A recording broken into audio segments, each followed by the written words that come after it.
Hello everyone, this is Dr. Abdal. Welcome to my YouTube channel Learn with Dr. Abdal.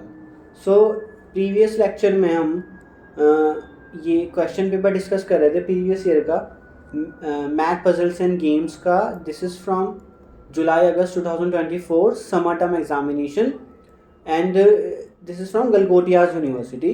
सो हमने इसमें question number 1 to 7 already discuss कर लिया था. आज हम क्वेश्चन नंबर 8, 9 एंड 10 डिस्कस करेंगे, जो कि थोड़े बड़े क्वेश्चन भी हैं. 15 मार्क्स के क्वेश्चन आए हुए हैं ये, बट इतने भी टफ नहीं है, इजीली सॉल्व हो जाएंगे ये भी. तो हम स्टार्ट करते हैं क्वेश्चन नंबर 8 से. तो क्वेश्चन नंबर 8 में हमें क्या गिवन है.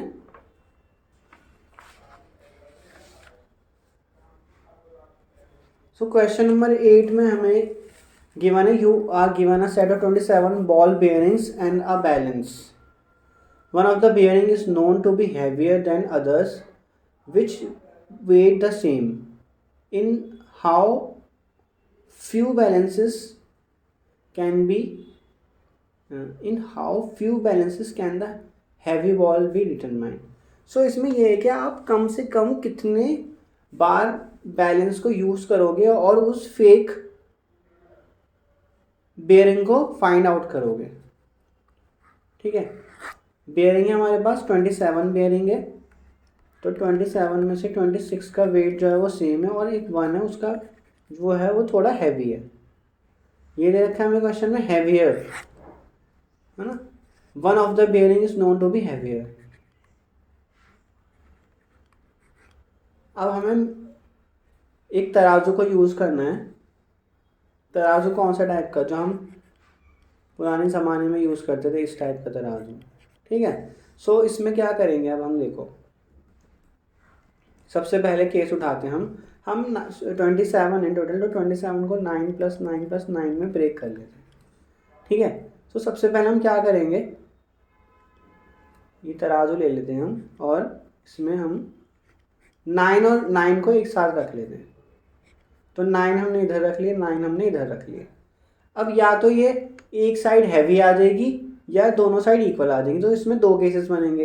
अगर ये एक साइड मान लो हैवी आ गई, इनमें से कोई सी भी दोनों साइड में से कोई सी एक साइड हैवी आएगी. अगर उसमें हैवी वाला कॉइन चला गया, फॉर एग्जांपल हमारा इस साइड राइट हैंड साइड वाले में हैवी चला गया. ठीक है. अगर हैवी चला गया तो हम क्या करेंगे, इन 9 कॉइन्स को दोबारा से फिर बैलेंस में डालेंगे. तो कैसे डालेंगे इनको, हम फिर 3 करके डालेंगे. तो कैसे डालेंगे, देखो इसको हमने क्या करा, दोबारा से यहाँ पे डाल लिया. कैसे कैसे करके डाला, 3 करके डाला. बट 9 में से तो 3 करे तो 6 ही हुए ना, बाकी 3 रह गए. बाकी 9 इधर भी रह गए थे. अगर आपने 9 यूज़ करके तो 9 इधर भी रह गए थे. ठीक है ना. 9 27 हो गए और 3 इधर भी रह गए थे. तो 3 इनको बाद में करेंगे हम. तो अगर ये वाली साइड हैवी आ रही है आपकी, तो मैंने हैवी वाले को उठाया फिर 3 में ब्रेक कर दिया. अब क्या होगा, उसमें से एक साइड हैवी आएगी या फिर दोनों साइड इक्वल आएंगे. अब देखो, या तो ये वाली फिर से मान लेता हूँ कि ये वाली साइड ही हैवी आ रही है. अगर ये साइड हैवी आई तो मैं इन 3 को फिर से क्या करूँगा, इनको एक एक इधर डाल दिया और एक बचेगा इधर. तो या तो ये दोनों फिर से एक इनमें से हैवी आ जाएगा. तो जो हैवी आएगा, मान लो ये हैवी आ गया तो हैवियर कॉइन यही है. और अगर ये दोनों इक्वल आ गए तो ये वाला हैवियर होगा. तो लास्ट में आते आते तो हमें पता लग गया, कोई दिक्कत नहीं है. अब इसमें से दोबारा से देखते हैं. अगर हमने 27 थे, 27 में से 9 में हमने ब्रेक करा था, फिर उनमें से 2 बार 9 यहाँ यूज़ करा था. ठीक है. अगर मान लो ये दोनों इक्वल आ जाते, तो ये हैवियर वाला केस तो मैंने इधर डिस्कस कर लिया आपसे नीचे. ठीक है. अगर इक्वल आ जाते ये दोनों, मतलब ये और ये, इसको मैं इधर ना लिख के यहाँ लिखता हूँ. अगर ये दोनों इक्वल आ जाते 9 वाले, तो इसका मतलब इनमें और इनमें से तो कोई सा भी हैवियर नहीं है. इसका मतलब हैवियर इसमें होगा, इसमें होगा. तो फिर से इसको 9 को मैं ब्रेक कर लूँगा, इस वाले 9 को मैं ब्रेक कर लूँगा 3 में. अब देखो इसमें एक यहाँ पे खेल यहाँ से शुरू होता है, वो हम यहीं से कवर कर लेंगे. अगर मेरे पास 9 यहाँ पे हैवी आया था,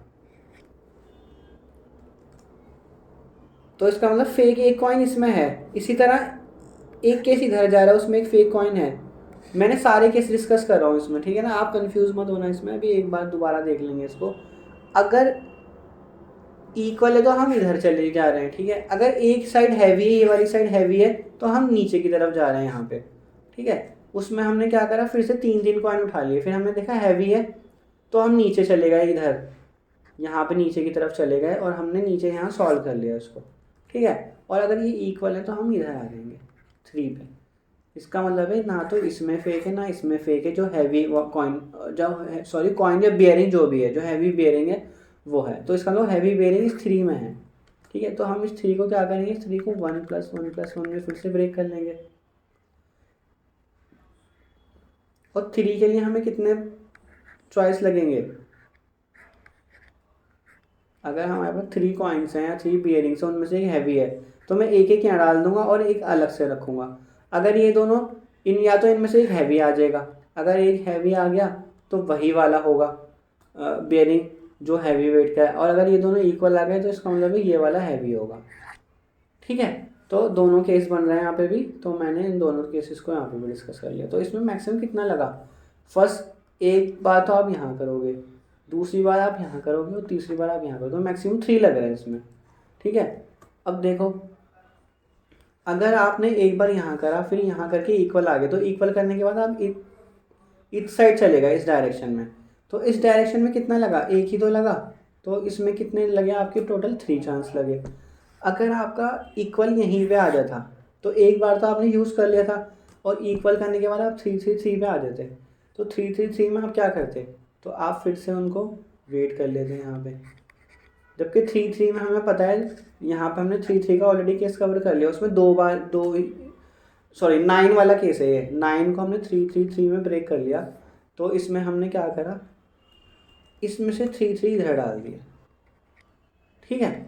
अगर अब इन दोनों में से या तो एक हैवी होगा या दोनों इक्वल होंगे, और 3 अलग से हमने यहाँ रख लिए, ठीक है। 9 है ना, अगर ये हैवी हुआ तो हमें पता लग गया इसमें से ही, इस वाले में से ही कोई एक है जो हैवी वेट का है। तो हम क्या करेंगे, इसको फिर से दोबारा से कर लेंगे, 1 1 1 1, ठीक 3 होगा ये। अब या तो इनमें से ये एक हैवी आ जाएगा या फिर एक इक्वल आ जाएगा। इक्वल आया तो ये वाला होगा कॉइन, जिस अगर ये दोनों इक्वल है इसका मतलब इनमें से तो कोई हैवी वेट का नहीं है, दोनों इक्वल वेट के आ रहे हैं, तो इसका मतलब ये वाला 1 वाला होगा। तो आप इसमें देखो क्या होगा सीन। और अगर ये वाला केस हैवी का है, अगर ये हैवी ना आता, ये इक्वल ही आ जाता, तो इक्वल में हम यहाँ चले जाते। और 3 के लिए हम क्या करते, 3 को फिर से 1+1+1 में ब्रेक कर लेते, जैसे हमने यहाँ पे भी करा है। 3 को हमने 1+1+1 में ही तो ब्रेक करा है यहाँ पे, 1+1+1। अब 1+1+1 में कैसे करते हैं, इसको फिर से हम ब्रेक कर लें, 3 अब या तो ये हैवी आता या फिर ये इक्वल आता। इक्वल आता तो हमारे पास ये वाला कॉइन होता, और हैवी आता तो ये वाला होता, ठीक है। तो आप देखो, आपको ये चार्ट बड़ा कंफ्यूजिंग सा लग रहा होगा, लेकिन मैं आपको सारे केस बता दूँगा इसमें। देखो, पहला अगर 9 को ब्रेक करा तो हैवी इधर आ गया, मान लो हैवी ये वाला आ रहा है, ठीक है। हैवी आया तो हम इधर आ गए, नीचे आ गए। तो हमने क्या करा, फिर से देखा कि 3 हमने उनको 3 में ब्रेक कर दिया, 9 को 3+3+3 में ब्रेक कर दिया। तो हमने 3 यहाँ रखे, 3 को एक साथ में हमने वेट करा और एक 3 को अलग से रख दिया। अगर 3 हैवी, 3 में से कोई एक हैवी आया तो हम नीचे चले गए, तो हमारी ये तीसरी चांस लगी और हमने यहाँ नीचे जाके पता लगा लिया। 3 को हमने क्या करा, हमने ब्रेक कर लिया। 3 को यहाँ 1+1 में ब्रेक कर लिया, ठीक है। तो या तो इनमें से एक हैवी आ जाएगा, तो वही वाला बेयरिंग जो है हैवी वेट का होगा। अगर ये दोनों इक्वल आ गए तो जो हमने एक इसमें से इधर साइड में करा है वो वाला हैवी वेट का होगा। तो यहाँ पे कितने लगे, 1 2 3 ही तो चांस लगे, तो ये इसका आंसर होगा 3। अब इनमें से 2 केसेस और बनते हैं इक्वल वाले। अगर यहाँ पे ये हैवी ना आता, ये दोनों में से कोई सा भी एक हैवी ना आता, तो इसका मतलब दोनों इक्वल आते। तो इक्वल आने की वजह से हम जो है इधर चले गए, इधर गए तो हमने इसको फिर से ब्रेक कर दिया 3 में। और आपको ये वाला केस भी डिस्कस करने की ज़रूरत नहीं है, क्योंकि जब आपने 3+3+3 लिखा तो आप एक्चुअल में ये वाले केस पे ही आ गए हो। और ये वाले केस से कितने लगते हैं चांस, इस वाले केस से 2 चांस ही लगते हैं, या तो 1-2 ये लगेंगे या फिर 1-2 ये लगेगा। तो 2 चांस ये लगे और 1 चांस यहाँ ऑलरेडी ऊपर हो चुका है, तो 3 चांस लगे। ठीक है, I hope this is clear. तो आपको टोटल इसमें टोटल मिनिमम चांस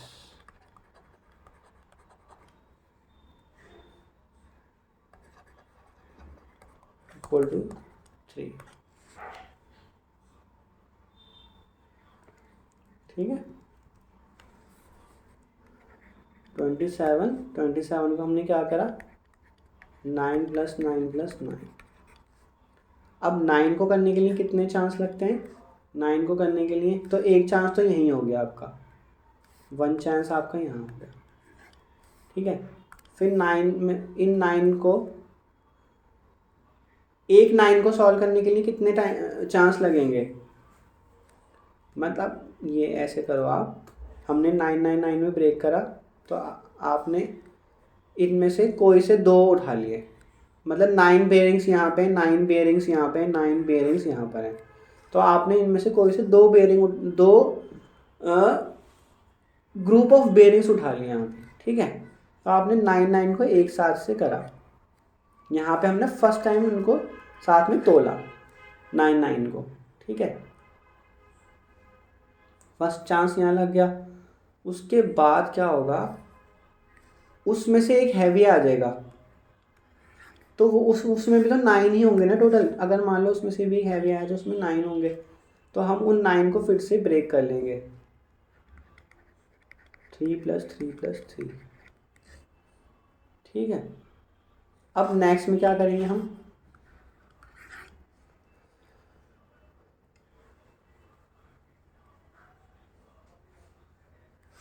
इसमें नेक्स्ट में क्या करेंगे, देखो इन 3 को करेंगे एक साथ में,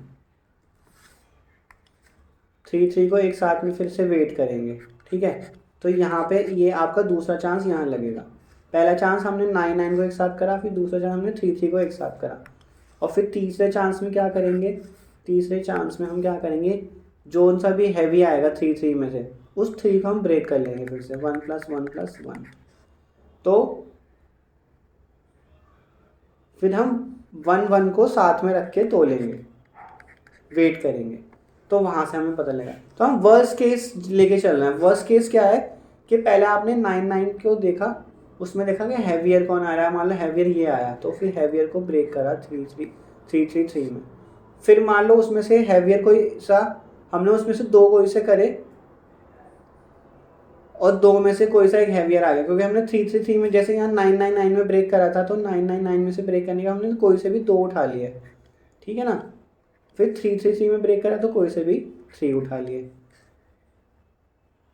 फिर 3 में से एक हैवी आएगा तो उसको हमने फिर से 1 में ब्रेक करा और फिर 1 को वेट कर लिया।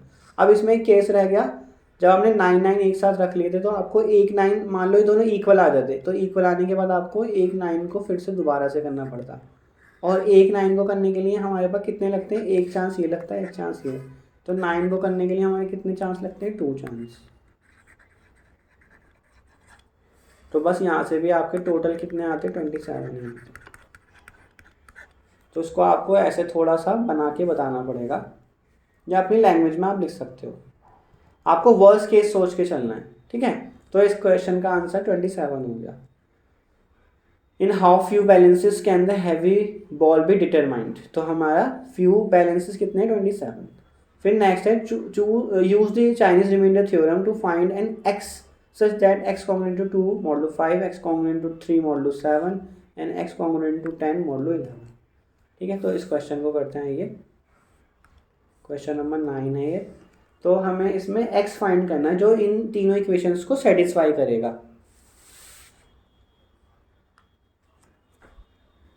तो इसके लिए आइए इसको हम कन्वर्ट करते हैं एक इक्वेशन में, उसको हम कहते हैं चाइनीज़ रिमाइंडर थ्योरम अप्लाई करने के लिए हम उसको कन्वर्ट करते हैं, तो कन्वर्ट करते हैं इसको। तो हमने कन्वर्ट कैसे करा इसको, आइए देखते हैं। x congruent to a1 modulo m1, and X congruent to A2 modulo M2 and X congruent to A3 modulo M3। अब यहाँ से कंपेयर करते हैं, ये कंपेयर करते हैं इन दोनों सिस्टम में। तो यहाँ से A1 A2 A3 क्या आ जाएगा, A1 की वैल्यू तो आ गई आपकी 2, A2 3, A3 10। ठीक है, अब आप क्या करोगे, M1 M2 M3 लिख लोगे। M1 क्या है 5, M2 क्या है आपका 7 एंड M3 इज 11। ठीक है, अब यहाँ से आप निकालोगे कैपिटल M। अब कैपिटल M किसके इक्वल होता है, वो होता है M1 into M2 into M3। तो आपको भाई ये स्टेप्स याद रखने हैं। पहला स्टेप तो आपका ये हो गया, दूसरा स्टेप आपका ये हो गया, तीसरा स्टेप आपका M हो गया। तो इसमें हम कैसे फाइंड करते हैं, इनको मल्टीप्लाई कर रहे हैं, 5 इंटू 7 इंटू 11। ठीक है, मल्टीप्लाई भी करने की ज़रूरत नहीं है, इसको आप फ़ायदे में रहोगे अगर आप मल्टीप्लाई ना ही करो तो। उसके बाद हम निकालेंगे कैपिटल M1। तो कैपिटल M1 किसके इक्वल होगा, M divided by small m1। Capital M2 किसके इक्वल होगा, M डिवाइडेड बाई M2। और कैपिटल M3 किसके इक्वल होगा, M divided by small m3। तो M की वैल्यू है 5 इंटू 7 इंटू 11 और M1 क्या है, स्मॉल m1 की वैल्यू क्या है 5। तो ये 5 से 5 कैंसिल, तो 7 इंटू 11 हो गया। और कैपिटल M2 क्या है, M means 5 into 7 into 11 divided by small m2। Small m2 की वैल्यू 7, तो 7 से 7 कैंसिल, तो ये कितना हो जाएगा 55। और ये कितना हो गया था 77। इसलिए मैंने मल्टीप्लाई नहीं करा था क्योंकि डिवीजन में आसानी हो जाएगी। तो 5 into 7 into 11 divide by small m3। Small m3 क्या है 11, तो 11 से 11 कैंसिल, तो ये कितना हो गया 35। तो हमारे 4 स्टेप्स हो गए यहाँ पे। अब हमारा 5th स्टेप्स है जो कि थोड़ा सा ट्रिकी रहता है। तो 5th स्टेप करते हैं। 5th स्टेप में क्या करना है हमें, M1 into Y1 congruent to 1 modulo M1, ये फाइंड करना है हमें। M2 into Y2 congruent to 1 modulo M2 and M3 into Y3 congruent to 1 modulo M3। मतलब हमें इसका सोल्यूशन फाइंड करना है। अब M1 हमने ऑलरेडी 77 निकाला हुआ है ऊपर, ये रहा 77। तो हम क्या करेंगे, यहाँ 77 रख देते हैं इंटू Y1, ये हमें फाइंड करना है 1 मॉडलो 11, सॉरी M1 क्या है स्मॉल m1, तो स्मॉल m1 की वैल्यू है 5। अब हमें क्या करना है, हमें एक y फाइंड करना है जो इस इक्वेशन को सेटिस्फाई कर दे। इसका मतलब ये है कि जब आप 77 इंटू Y1 माइनस 1 करो, वो पूरा का पूरा 5 से डिवाइड हो जाए। ठीक है, तो यहाँ Y1 की वैल्यू आपको स्लोली एक एक दो करके डाल के देखनी पड़ेगी। फॉर एग्जाम्पल अगर मैं Y1 की वैल्यू 1 लेता हूँ तो क्या हो जाएगा, ये 77 इंटू 1 माइनस 1 डिवाइड बाई 5, 76/5। तो ये कम्प्लीटली डिविजिबल नहीं है। Y2 इज इक्वल टू 2 ले लेता हूँ, तो 77 इंटू 2 माइनस 1 डिवाइड बाई 5, तो क्या बनेगा, ये हो गया 154 माइनस 1/5, तो ये बन गया 153/5। तो ये कम्प्लीटली डिविजिबल नहीं है। तो इसको आप क्या करो, Y3 ले लो, Y2 सॉरी ये Y1 है, Y1 को आप 3 ले लो। तो 3 लोगे तो क्या बन जाएगा 77 इंटू 3 माइनस 1/5। तो ये कितना हो गया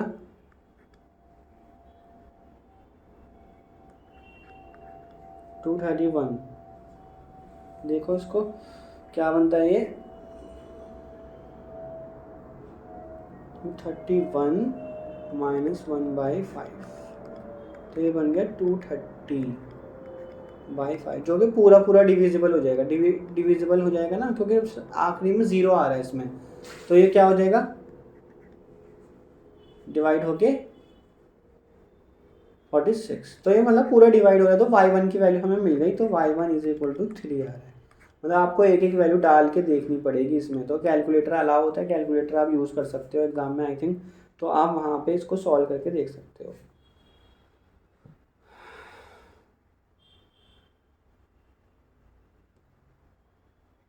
अब नेक्स्ट फाइंड करते हैं। कैपिटल M2 क्या आ रहा था, ऊपर ये आ रहा था ना 55, तो ये 55 लिख लेते हैं इसको।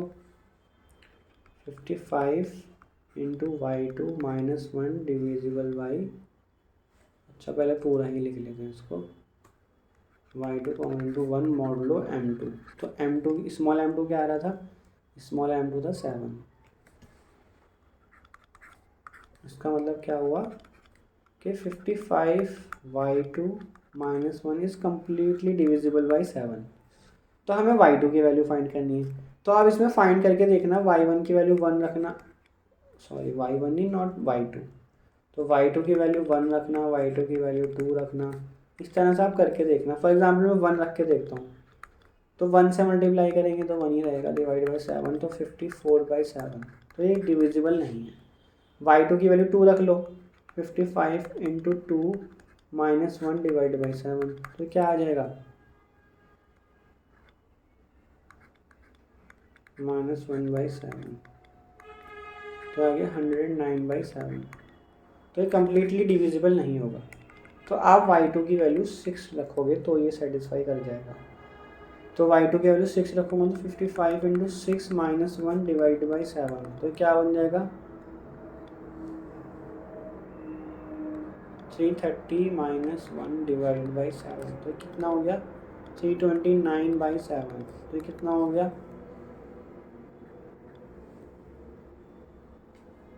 47, मतलब पूरा डिवाइड हो रहा है। तो मतलब यहाँ Y2 की वैल्यू क्या निकल के आ गई 6। ठीक है, तो ज़रा सी कैलकुलेशन करनी है आपने, Y1 को पुट करके देखना, Y2 को पुट करके देखना, फिर Y3 को रखेंगे। सो M3 देख लेते हैं। M3 की वैल्यू 35 थी, 35 into Y3 congruent to 1 modulo small M3 की वैल्यू क्या है 11, तो 11 आ गई है।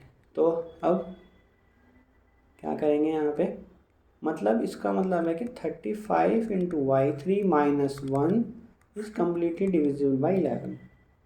ठीक है, तो Y3 को अगेन 1 पुट करके देखो तो क्या हो जाएगा 35 इंटू 1 माइनस 1/11, 34/11, तो ये कम्प्लीटली डिविजिबल नहीं होगा।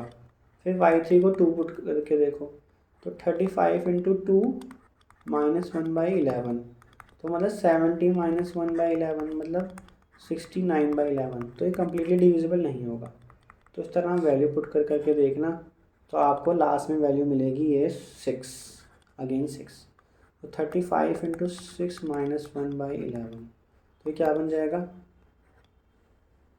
330 माइनस 1/11।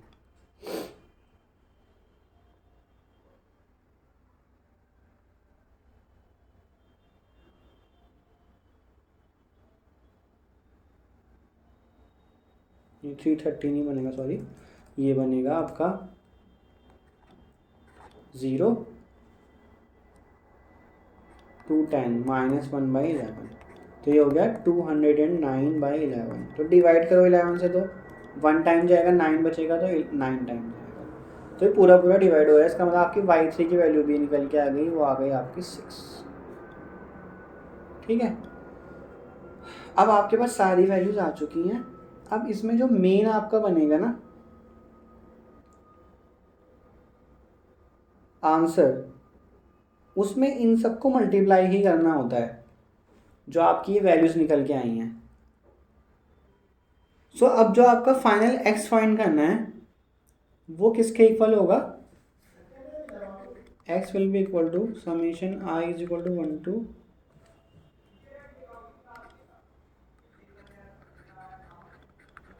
AI/MI/YI, तो ये इसके इक्वल होगा। अब यहाँ मैंने 3 को लिखा है क्योंकि आपके पास 3 इक्वेशंस हैं, ऊपर 4 इक्वेशंस होंगे तो ये 4 हो जाएगा। ठीक है, number of equations in the question. ठीक है, याद रखेंगे ये आप। तो AI मतलब A1, अब ये आपको सब गिवन है, 2 3 10 है, A1 की वैल्यू है 2। इसका मतलब क्या हुआ इसको एक्सपेंड करता हूँ मैं, तो आपको ज़्यादा क्लियर हो जाएगा। मैं समेशन को ओपन कर रहा हूँ।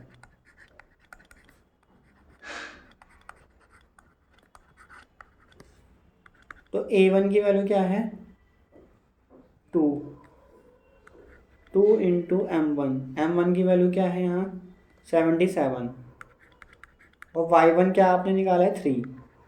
ठीक है, फिर A2 की वैल्यू क्या आ रही है 3, M2 की वैल्यू क्या आ रही है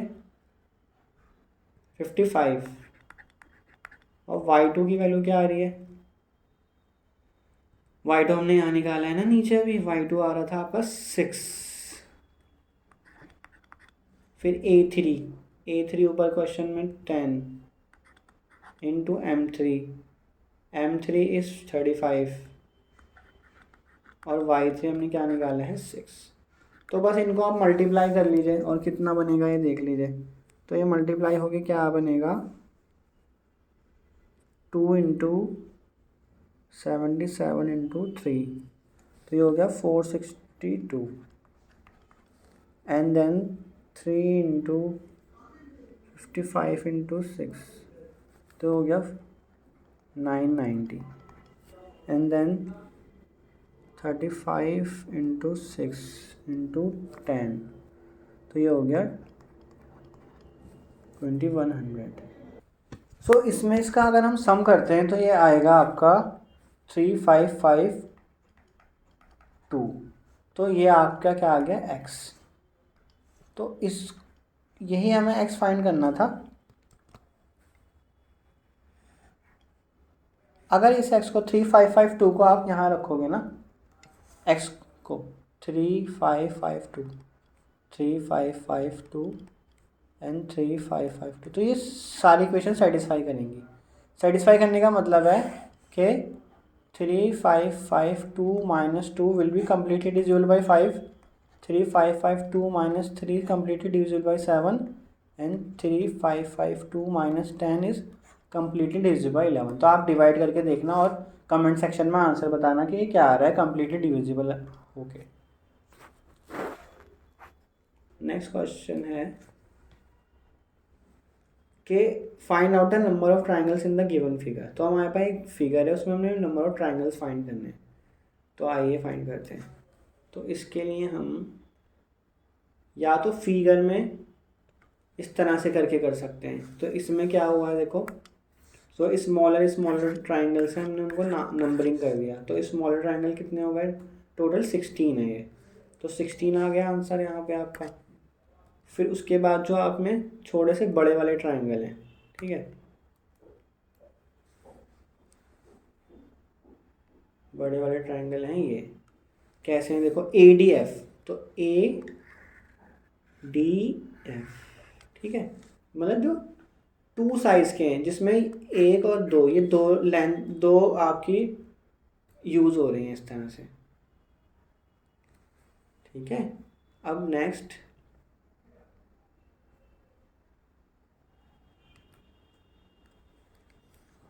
DKM। सो DKM, तो ये हो गया। फिर नेक्स्ट है ELN।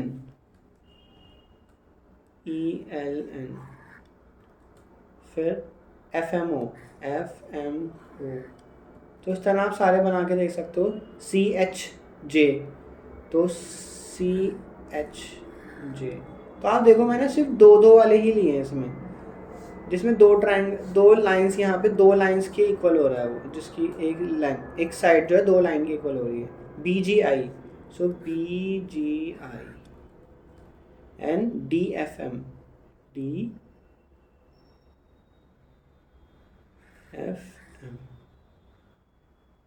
DMF मतलब, ठीक है। तो ये कितने हुए टोटल 7। अब नेक्स्ट इसमें मैंने बड़े वाले देखो हाईलाइट भी करे हैं, 3 आ रहे हैं। AGK जो रेड वाला दिख रहा है आपको, देन BLO जो येलो वाला दिख रहा है, और CMP जो आपको ब्लैक वाला दिख रहा है। तो ये हो गया 3 और एक 1, ये पूरा हो गया, ठीक है।